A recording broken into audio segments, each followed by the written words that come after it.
사상 초유의 야당 단독 예산 감액안에 대해 쓸데없는 것만 잘라냈다는 이재명 대표와 민주당에 공개적으로 묻습니다. 민주당 이재명 대표가 어제 경북지사를 만난 자리에서 헌정사상 최초의 야당 단독 예산 감액안을 두고 쓸데없는 것만 잘라낸 거예요 라고 말했습니다. 4조 원이 넘는 예산을 야당 마음대로 삭감해놓고 쓸데없는 것만 잘라냈다 라고 하는 이재명 대표와 민주당에 공개적으로 묻습니다. 첫째, 의료 공백 해소와 의료 개혁을 위해 필요한 예산이 민주당에는 쓸데없는 것입니까?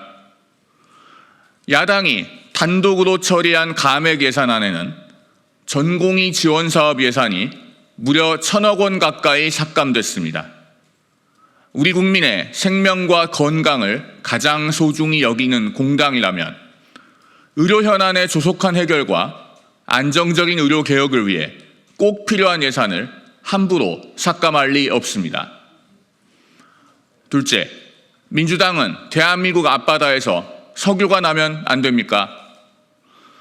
야당은 대왕고래 프로젝트라 불리는 동해 심해가스전 개발 사업 예산 505억 원 중 단돈 8억 원만 남기고 497억 원을 삭감했습니다. 이쯤 되면 이재명 대표와 민주당은 대한민국 앞바다에서 석유나 천연가스가 나오면 안 된다고 생각하는 건 아닌지 묻지 않을 수 없습니다. 셋째, 민주당은 경찰이 마약 수사를 하면 안 되는 이유가 있습니까? 이번에 삭감된 경찰 특수활동비 중 상당수는 마약 범죄 수사에 활용되는 것으로 전해지고 있습니다. 경찰의 특정 업무 경비와 특수활동비가 한 푼도 없으면 어떻게 마약 공급 유통 과정에 은밀히 접근해 증거를 수집하고 마약 유통책들을 잡을 수 있겠습니까?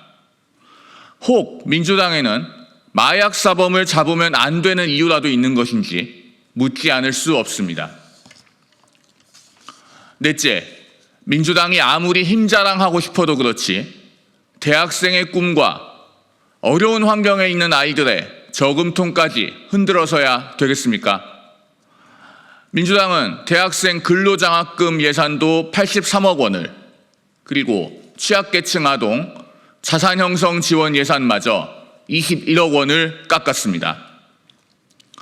대학생의 꿈과 어려운 환경에 있는 아이들 저금통까지 손대는 것이 민주당이 말하는 민생이고 이재명 대표가 말하는 먹고 사는 문제 해결입니까?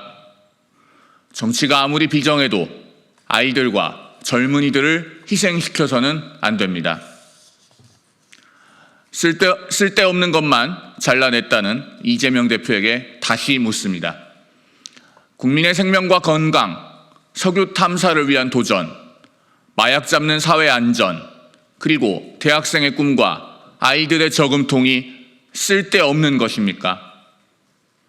이재명 대표와 민주당은 이에 대해 분명히 답해 주시기 바랍니다. 2024년 12월 2일 국민의힘 대변인 송영훈.